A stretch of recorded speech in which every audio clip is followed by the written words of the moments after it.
Welcome to podcast Bincang Ruang, a podcast where we will dig deep into the topic of architecture and see how its width affects human-to-human interaction. Its length embodies the most complex philosophical problems, and its height affects human spirituality. Sit back and listen to how the space around you is built with multidimensional paradigm.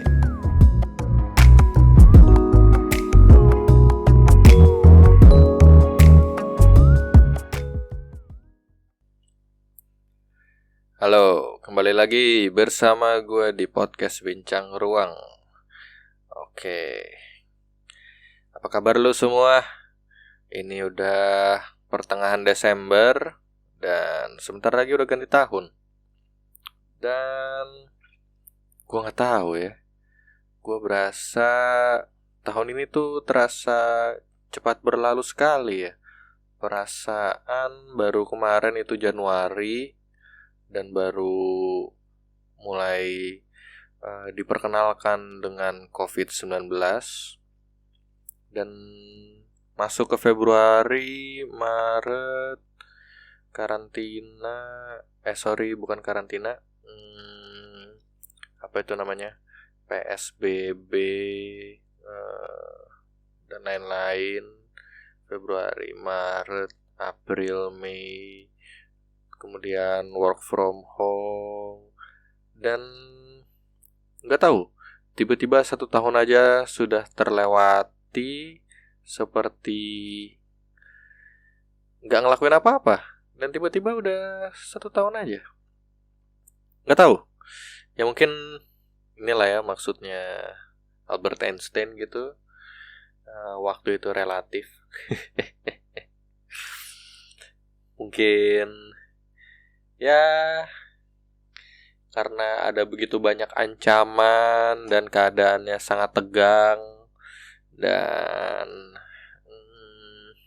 ya begitu ya, ada ancaman dan jadi waktu terasa warping gitu, cepat banget berlalu dan tiba-tiba udah Desember dan tiba-tiba udah mau berganti tahun. Gimana lu semua? Gue harap kalian yang mendengarkan sehat-sehat sekeluarga dan bisa aman selalu dari COVID dan tetap melaksanakan protokol-protokol kesehatan untuk menjaga diri lu sendiri dan keluarga-keluarga lu. Gue nggak tahu sih kalian gimana, tapi kalau gue pribadi, gue ngerasa udah sedikit masa bodoh sih dan mulai agak nyantai, walaupun gue tetap membiasakan diri untuk cuci tangan, menggunakan hand sanitizer, mengurangi kontak-kontak yang ada, mengurangi pergi keluar, dan tetap memakai masker setiap saat di luar rumah gitu.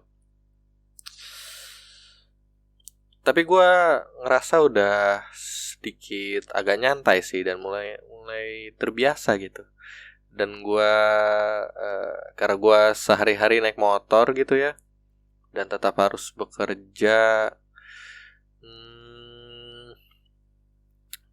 gue melihat ada sesuatu yang unik di jalan. Kayak orang tuh sekarang naik motor bisa nggak pakai helm, tapi pakai masker gitu. Gue nggak tahu apa logikanya di balik itu, tapi mungkin ya nak, bapak mau pergi ke warung dulu ya, naik motor, terus udah buka pintu, udah keluar dan astagfirullahaladzim, kelupaan pakai masker. Balik lagi ke rumah dan ngambil masker gitu di dalam kamar dan pakai masker ya. Terus di ruang tamunya ada helm dan helmnya dilewatin aja gitu. Jadi orang bisa ingat untuk pakai masker, tapi helm dilupakan gitu, dan ya naik motor gitu pakai masker nggak pakai helm. Itu menurut gue sih suasana yang agak unik sih, dan ya suasana yang baru lah. Dan ya gue nggak tahu ya, ada pos-pos penjagaan PSBB, bukan PSBB sih, apa sih, protokol kesehatan ya gitu. Di jalan gitu ada petugas-petugas yang menjaga gitu, dan orang-orang yang nggak pakai masker itu diberhentiin dan dicek.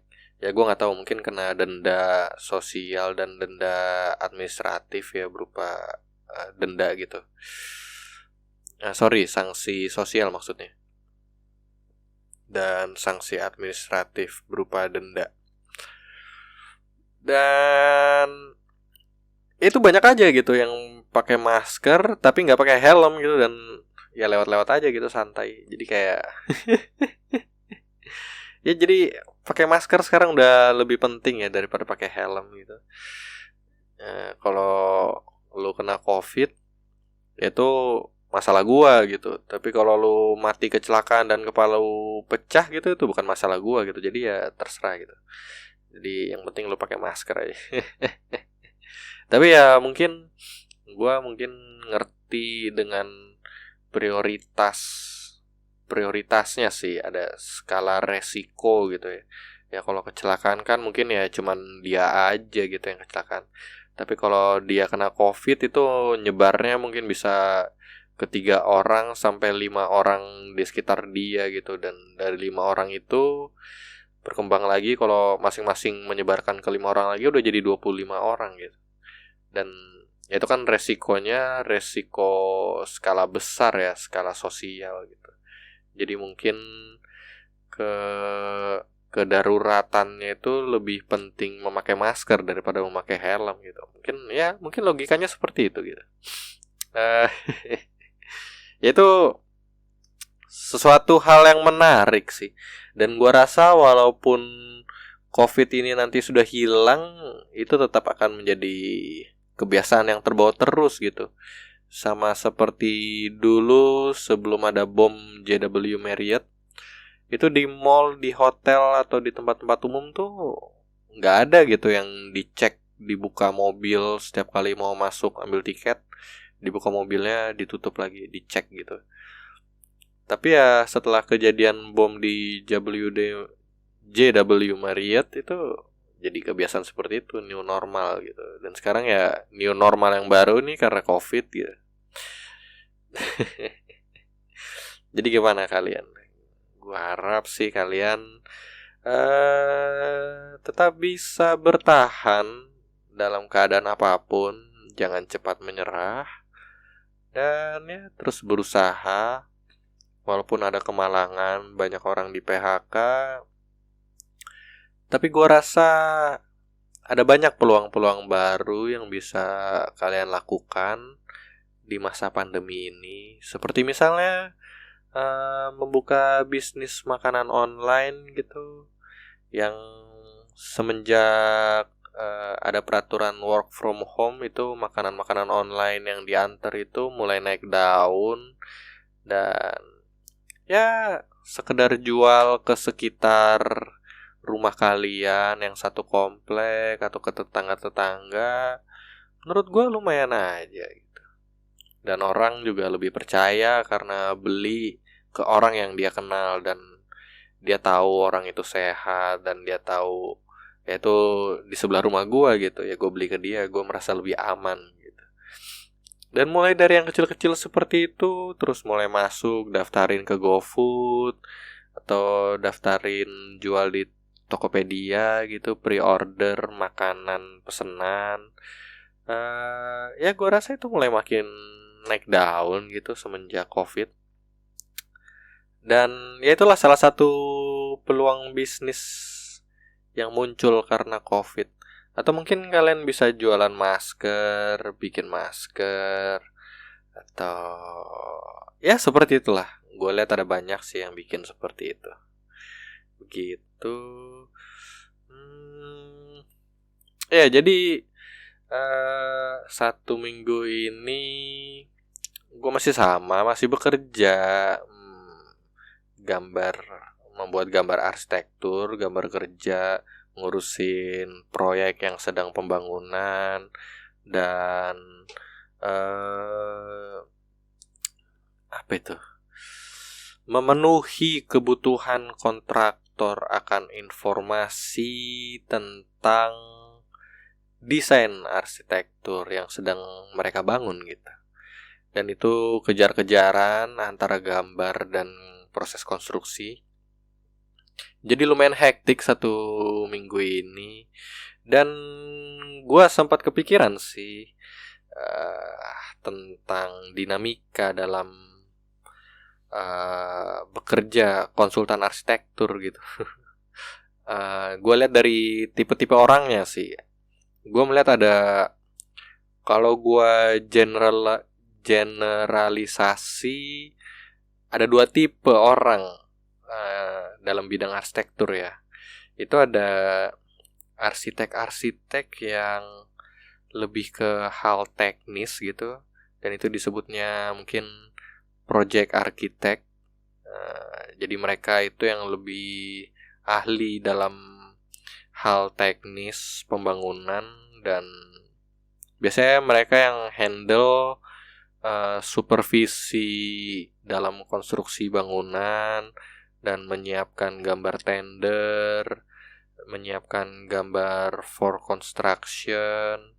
Jadi mereka udah tahu tuh detail-detail pembangunannya seperti apa gitu, dan mereka bisa tuangkan di dalam gambar ataupun bisa melalui verbal gitu, memberi keterangan kepada kontraktor yang sedang bekerja ataupun tukang ataupun mandor yang bekerja gitu, supaya proses konstruksinya tetap berjalan lancar dan teknis pembangunannya itu benar gitu, dan detail-detailnya rapi dan sambungan-sambungannya rapi, dan ya seperti itulah.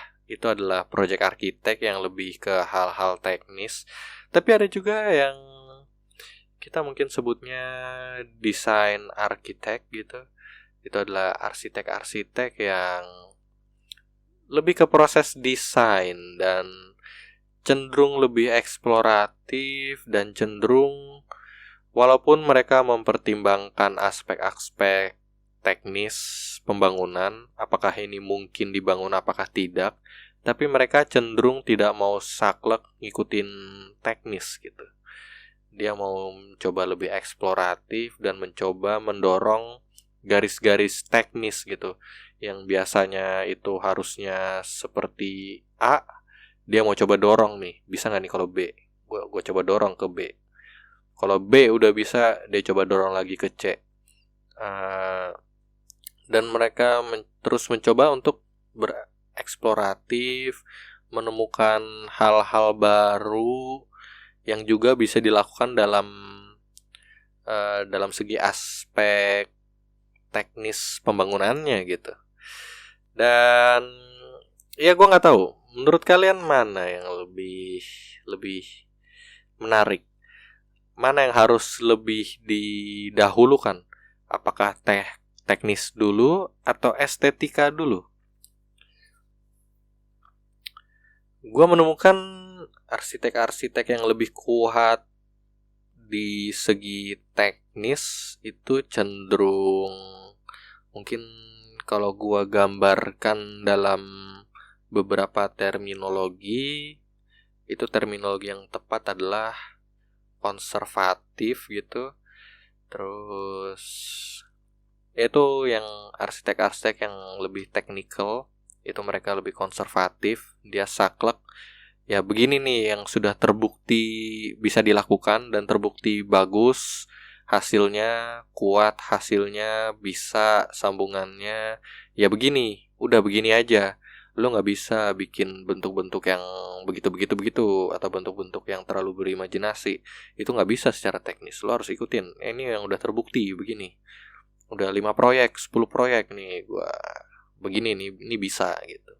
Itu yang lebih teknis. Dan kalau yang lebih mendahulukan estetis, dia ya lebih eksploratif gitu. Dan ya Kalau misalnya sambungan besi biasanya seperti ini, gue mau coba bisa nggak ya seperti itu? Misalnya besi disambung dengan kayu, atau besi dilengkungin, atau kayu dilengkungin, bisa nggak? Dan dia mungkin berawal dari konsep terlebih dahulu, dia mau bentuknya seperti ini yang agak men-challenge teknis pembangunannya, agak menantang. Kemudian dia baru mencari tahu ke supplier gitu, atau ke ke kontraktor, atau ke konsultan struktur, atau ke konsultan MEP, atau konsultan lain yang terkait gitu, agar bentuk yang dia inginkan itu bisa tercapai. Dan ya terkadang bisa tercapai, terkadang tidak, dan seringkali ya ditemukan jalan tengahnya gitu. Bentuknya tidak bisa 100% tercapai ya, tapi mungkin hanya 50% saja, dan itu ya sudah lumayan gitu. Nanti bisa coba didorong lagi di proyek yang lain. Bisa dicoba didorong menjadi 60%, bisa coba didorong 70%, 80%, 90%, dan akhirnya barulah ditemukan bentuk yang dia inginkan, dan itu bisa dikerjakan secara teknisnya. Dia baru menemukan teknisnya seperti ini gitu.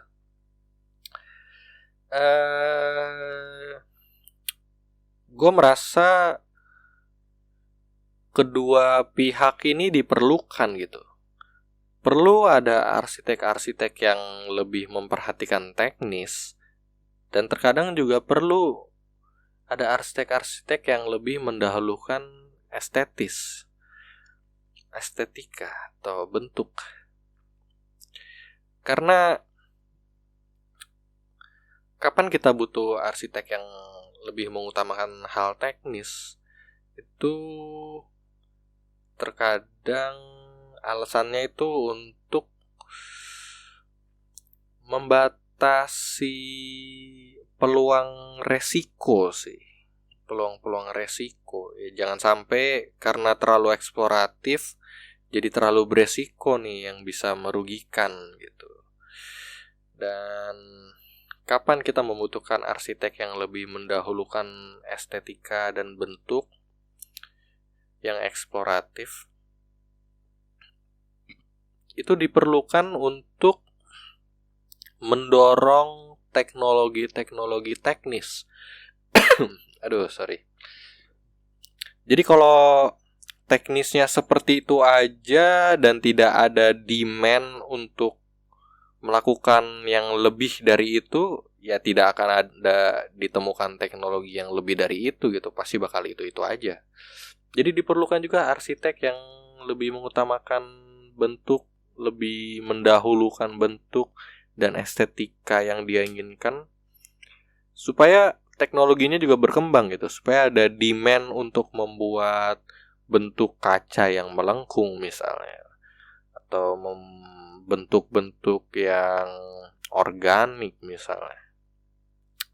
Dan ketika ada demand seperti itu, baru industri-industri di belakangnya ini baru akan mencari gitu. Dan proses mencari itu bisa bertahun-tahun sampai itu bisa dilakukan secara teknis. Atau kalaupun sudah bisa dilakukan secara teknis, biasanya awal-awalnya itu harganya akan mahal gitu, karena itu jatuhnya custom, dan ya harus dibikin secara custom, dan semua yang custom ya pasti lebih mahal daripada yang sudah ada gitu. Tapi ketika demand-nya ada, hal yang custom itu bisa menjadi hal yang biasa dan harganya menjadi murah. Dan itu akan mendorong bentuk-bentuk arsitektur yang lebih beragam sih. Jadi gua rasa juga perlu gitu. Ya karena kedua kubu ini biasanya saling bersinggungan dan saling bertentangan gitu, dan membuat adanya perdebatan. Ini nggak bisa begini, lu harus tahu juga dong teknisnya. Ini nggak bisa nih begini, ini bentuk-bentuk begini nih nggak bisa. Tapi dari segi arsitek yang mau mencoba eksploratif juga argumennya ya lu jangan mau saklek seperti itu aja. Kapan lu mau berkembangnya, lu harus coba hal-hal baru di luar zona nyaman lu gitu. Coba kita push lagi limitnya gitu. Bisa nggak nih bentuk seperti ini ya? Kita coba kompromi lah gitu. Kita coba cari tahu dulu caranya. Mungkin ada teknis-teknis yang mungkin kita belum tahu, dan ya coba kita cari dulu. Ini harusnya bisa nih seperti ini, seperti itu. Ya jadi seperti itu sih. Itu yang sering gue temukan selama gue bekerja sebagai arsitek gitu. Dan itu selalu ada dua kubu yang seperti itu. Yang konservatif dan yang eksploratif. Dan setelah gue mengamati itu dan memikirkan tentang hal itu, ya akhirnya gue jadi kepikiran juga tentang teori-teori arsitektur modern gitu ya, yang dimana dulu ada sebuah quotes gitu ya, yang bilang form follows function, bentuk mengikuti fungsi. Dan itu adalah sebuah istilah dalam arsitektur modern, di mana yang terpenting adalah fungsi gitu. Jadi harus fungsinya dulu, baru bentuk itu mengikuti fungsi gitu. Sangat saklek, sangat pragmatis, sangat logik, sangat thinking sekali gitu quotes-nya. Dan ya mungkin itu relevan pada zamannya. Jadi gue baru berdiskusi dengan teman kerja gue, dan mungkin di episode gue sebelumnya gue pernah membahas tentang arsitektur modern. Dan gue baru tahu ternyata arsitektur modern itu lahir dari semangat bahwa arsitektur itu bisa untuk semua orang gitu.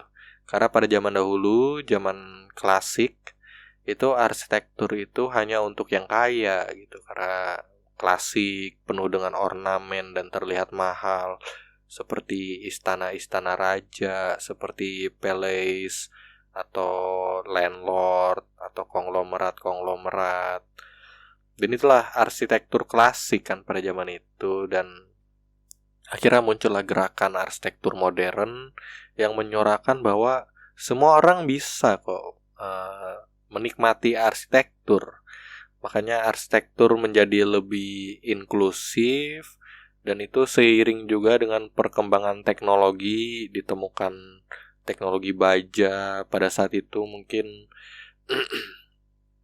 mulai ada kereta api, mulai ada pesawat. Teknologi kapal laut juga semakin berkembang.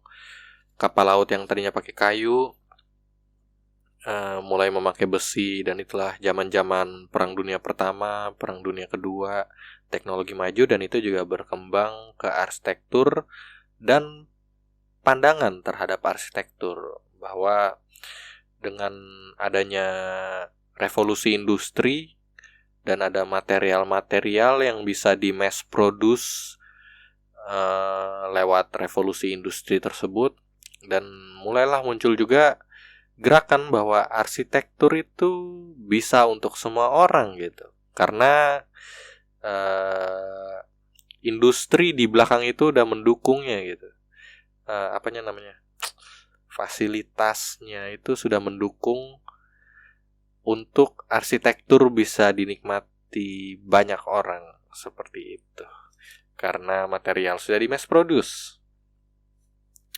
Dan begitulah, makanya akhirnya menjadi sangat pragmatis, sangat thinking, sangat saklek seperti itu ya.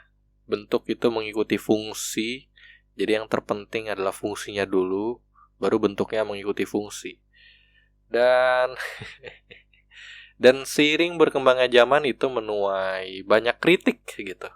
Dan sampai akhirnya pada zaman sekarang, di zaman 2020, zaman masa depan ini yang sangat distopia, itu mulai banyak pemikiran yang menentang arsitektur modern itu sih. Dan salah satu contohnya aja itu ada namanya mobil merek Fiat, itu tipe yang Multipla namanya. Jadi Fiat Multipla. Dia desain dengan keinginan atau desire atau kebutuhan agar 6 orang muat di dalam satu mobil dan 6 orang itu duduk di dalam 2 baris saja.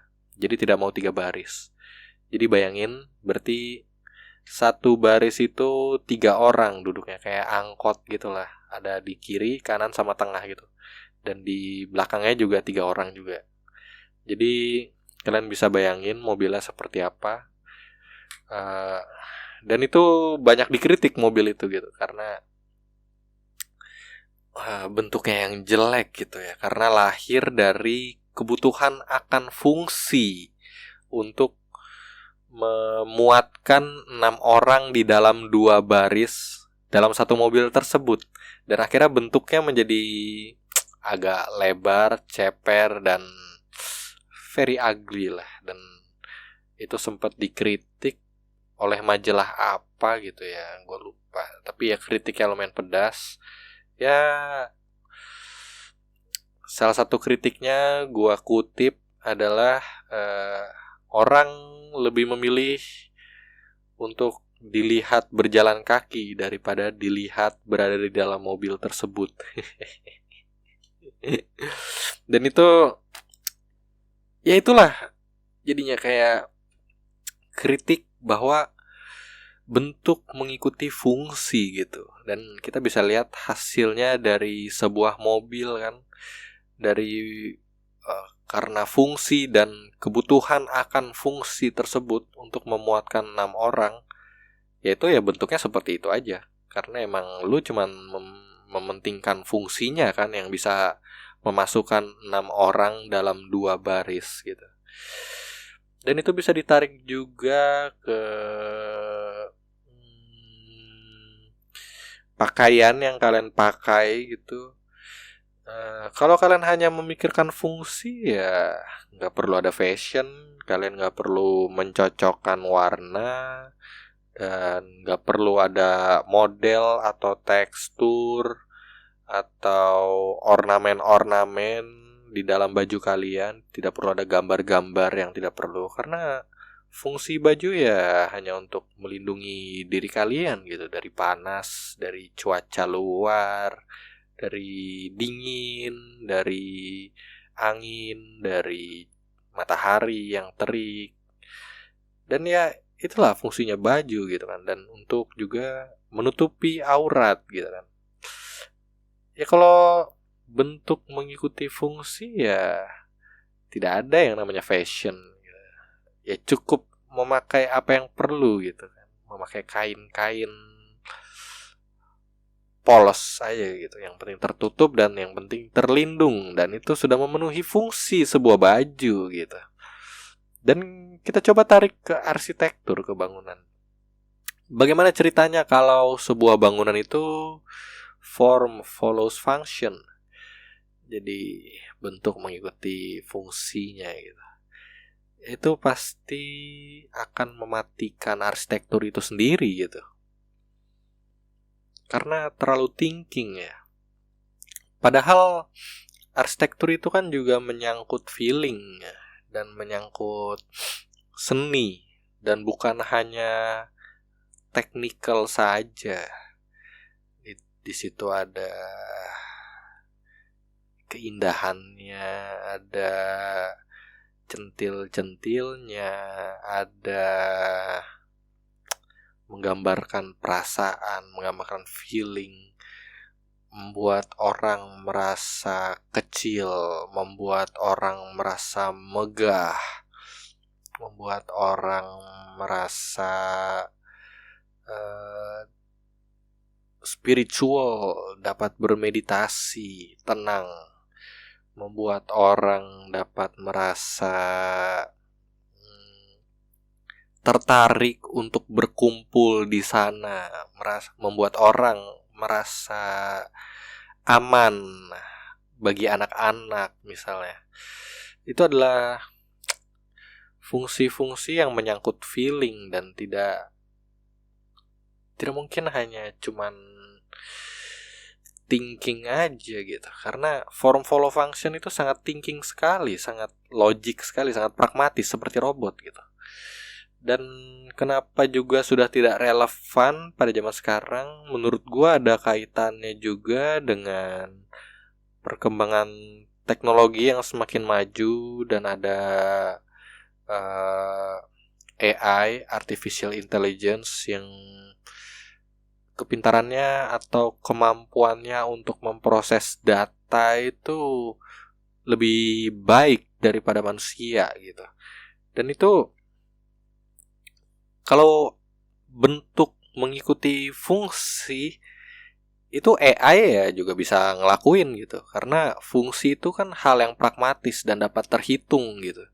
Dapat dihitung, dapat dikalkulasi gitu. Kebutuhannya apa? Oke, ini untuk sekolah.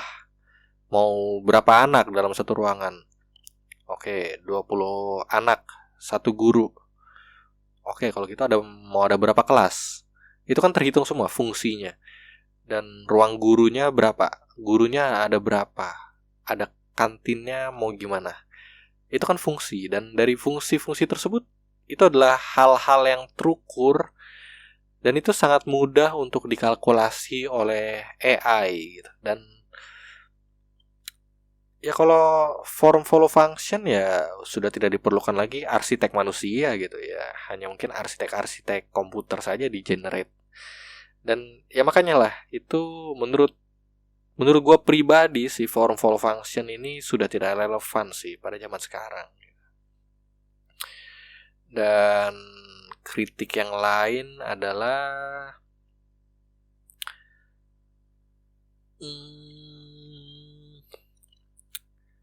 kalau kita mengikuti teori evolusi, apa kita kembali ke alam, karena kita kan pasti belajar dari alam. Arsitektur itu adalah alam buatan manusia, dan alam buatan manusia itu tidak mungkin lebih besar daripada alam yang dibuat oleh Tuhan atau yang Maha Kuasa gitu. Jadi kita selalu belajar dari alam terlebih dahulu gitu untuk menciptakan sebuah arsitektur. Menurut gua ya. Dan kalau kita melihat alam dengan teori evolusi, evolusi belum tentu bertentangan dengan ketuhanan kan.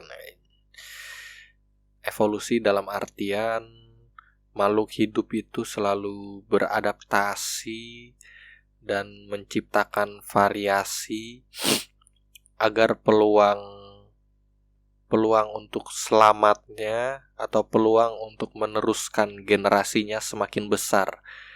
Semakin banyak variasi, maka semakin banyak pula kemungkinan suatu spesies tersebut bisa survive dan bisa tidak punah gitu, bisa survival of the fittest, bisa terus eksis. Jadi makhluk hidup itu berlomba-lomba untuk menciptakan variasi. Semakin banyak variasi ya semakin besar peluangnya untuk selamat. Dan itu kalau kita terapkan juga apa yang dilakukan oleh alam agar alam bisa terus hidup, kita terapkan ke arsitektur, di mana arsitektur itu adalah alam yang dibuat oleh manusia. Seharusnya kita tidak membatasi variasi bentuk gitu.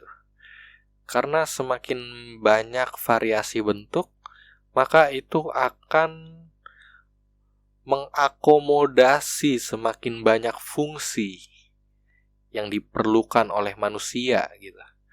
Jadi terbalik, harusnya fungsi yang mengikuti bentuknya gitu. Bentuknya biarkan saja eksploratif dan tidak perlu dibatasi oleh fungsi. Justru fungsi yang harus mengikuti bentuk, mengikuti form, agar formnya semakin banyak variasinya gitu. Dan itu akan membuat peluang alam buatan manusia semakin besar untuk selamat gitu, atau semakin besar untuk lebih efektif menampung fungsi-fungsi yang diperlukan manusia itu sendiri. Itu sih jadi teori-teori yang mengkritik kutipan form follows function. Nah, gue nggak tahu gimana pendengar. Menurut kalian, ya gue nggak tahu sih pendengar ini apakah kalian itu juga arsitek juga, atau mungkin pendengar umum. Ya mungkin kalau pendengar umum ya sekedar berbagi pikiran saja, karena ini bisa diterapkan ke hal-hal lain juga. Tapi kalau pendengar yang arsitek juga, mungkin kalian bisa menuangkan pendapat kalian, dan kalian itu adalah tipe yang mana? Apakah kalian tipe yang mementingkan fungsi atau kalian tipe yang mementingkan form? Apakah kalian tipe yang mementingkan teknis atau kalian tipe yang mementingkan eksplorasi estetis? Gue berpendapat tidak ada yang salah, tidak ada yang benar. Itu hanya tergantung point of view. Dan ya gue rasa kedua kubu itu perlu bersinergi bersama dan menciptakan sebuah keseimbangan, dimana gue percaya produk arsitektur itu memang terlahir dari keseimbangan gitu. Tidak mungkin terlahir hanya dari satu kubu. Makanya gue percaya kedua kubu itu perlu mementingkan fungsi juga, tapi perlu mementingkan bentuk juga. Yang penting jangan ada yang lebih kuat, jangan ada yang lebih radikal, jangan ada yang radikal. Cukup seperlunya dan bersinergi bersama untuk menciptakan satu bentuk yang sempurna. Ya, filosofisnya sih seperti matahari itu menggambarkan laki-laki dan bulan itu menggambarkan wanita, atau mungkin matahari itu maskulin dan bulan itu feminin. Makanya ketika gerhana, di mana matahari bersatu dengan bulan, itu menggambarkan persatuan antara masculinity dan femininity. Dan itu menciptakan sebuah bentuk yang sempurna. Dan dibalik pemikiran atau filosofi tersebutlah, maka culture manusia itu banyak yang melakukan kegiatan spesial pada masa gerhana gitu. Gue lupa gerhana matahari atau gerhana bulan ya. Yang penting matahari dan bulan align di satu garis, dan itu menggambarkan menyatunya femininity dan masculinity. Dua kubu yang bertentangan bersatu menciptakan sebuah keadaan atau sebuah kondisi yang sempurna. Dan itulah yang gue percaya, dengan adanya keseimbangan, saling bersinergi antar dua kubu untuk menciptakan kesempurnaan. Dan dibalik filosofi pemikiran seperti itulah, gue selalu percaya akan balance, keseimbangan. Tidak boleh ada yang radikal hanya tertuju pada satu kubu. Tidak boleh. Gue percaya dua kubu perlu disatukan dan perlu bersinergi bersama, align menjadi satu garis, sejajar dalam satu garis. Dan disitulah menciptakan sesuatu yang sempurna gitu. Dan filosofi yang sama juga itu yang diterapkan pada makna sebuah pernikahan, di mana sebuah pernikahan itu adalah menyatunya sosok maskulin dan sosok feminin. Dan itulah yang menjadi satu kesatuan atau menjadi satu entity, menjadi satu organisme, menjadi satu daging, menjadi satu makhluk gitu yang sempurna, yang lebih sempurna. Dan di balik filosofi itulah makanya kesakralan pernikahan dan kemuliaan sebuah pernikahan itu seharusnya masih terjaga sih sekarang. Karena ada sifat maskulin, ada sifat feminin, dan menyatu menjadi satu organisme yang disebut keluarga atau pernikahan. Dan ketika sudah sempurna menjadi satu organisme, menjadi satu entity yang sempurna dan penuh dengan keseimbangan, barulah sebuah makhluk ini dipercayakan untuk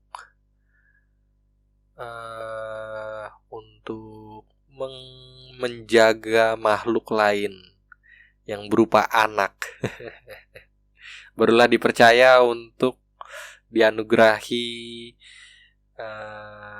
tanggung jawab untuk menjaga seorang makhluk ekstra di dalam dunia ini. Jadi itulah filosofinya. Gimana? Dalam ya. Ya gue gak tahu sih. Mungkin ini sebenarnya filosofi yang cukup umum, tapi jarang dipikirkan secara level filosofis.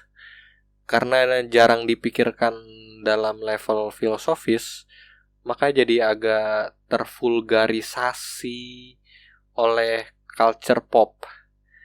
Makanya kan kita sering menemukan istilah aku tidak lengkap kalau belum ada pasangan. Dan itu kayak jijik banget sih, kayak ya kan, itu kayak ABG yang masih labil gitu. Padahal dalam level filosofis itu sebenarnya itu benar, dan itu menurut gua itu lahir dari insting atau lahir dari desire untuk setiap individu itu menjadi sempurna, menjadi lebih sempurna. Makanya merasa tidak lengkap, merasa ingin melengkapi gitu. Dan secara filosofis ya memang benar, karena persatuan antara masculinity dan femininity itu menciptakan sebuah keseimbangan yang lebih sempurna gitu, menciptakan satu makhluk sempurna. Makanya makhluk yang sempurna itu tidak memiliki gender gitu, genderless, seperti ya sosok Tuhan gitu. Sosok Tuhan itu tidak memiliki gender kan seharusnya, karena dia adalah sosok yang sempurna dan tidak dibatasi oleh gender gitu, tidak dibatasi oleh hal-hal duniawi gitu kan. Jadi itulah filosofisnya. Ya walaupun secara praktikal itu mungkin berbeda ya. Ketika orang merasa belum lengkap, ya seharusnya lengkapi diri dulu, barulah nanti berbagi kelengkapan dengan orang lain. Makanya Jangan mengharapkan kelengkapan dari orang lain, tapi berbagilah kelengkapan diri sendiri ke orang lain, supaya saling berbagi kelengkapan, dan itu menciptakan sebuah kesempurnaan. Jadi gimana? Pada episode kali ini mungkin agak filosofis ya. Gue sebenarnya capek dan ini udah jam 12 malam dan besok gue harus bangun pagi dan gue harus presentasi gitu, gue ada meeting dan gue harus ya beginilah, di waktu-waktu yang mepet seperti ini gue merekam 1 jam untuk podcast Bincang Ruang. Dan semoga ini cukup menghibur dan bisa menjadi teman kalian saat mengemudi selama 1 jam, saat kalian mau tidur dan harus memejamkan mata selama 1 jam dan kalian perlu ada teman untuk bisa didengarkan. Kalian bisa mungkin mendengarkan ke podcast Bincang Ruang bersama gua, Marco Martinez. Selamat tidur yang nyenyak ya. Ya, jadi seperti itu. Ya, kalian pikir gampang apa ya bikin podcast seperti ini, dan setiap minggu kalian harus berbicara sendiri selama 1 jam. Ya, setelah gue ngomong seperti ini, gue hanya punya waktu sebanyak 6 hari untuk memikirkan apa yang akan gue bicarakan di episode berikutnya gitu. Dan itu sangat berat, tapi gue merasa gue mulai semakin fluent dalam hal ini. Dan ya gue harap seperti yang gue bilang pada episode sebelum-sebelumnya, gue membuat podcast itu lebih untuk diri sendiri. Gue mau mencoba mengaktualisasikan diri, gue mau mencoba terapi diri sendiri, gue mau melatih kemampuan gue untuk public speaking, gue mau melatih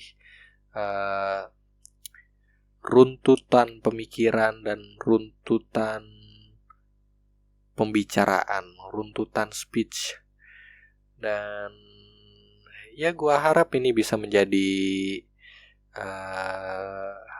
fasilitas gue untuk berlatih, dan syukur-syukur bisa menghibur kalian semua yang mendengarkan, kalian semua yang berusaha tidur mendengarkan podcast ini.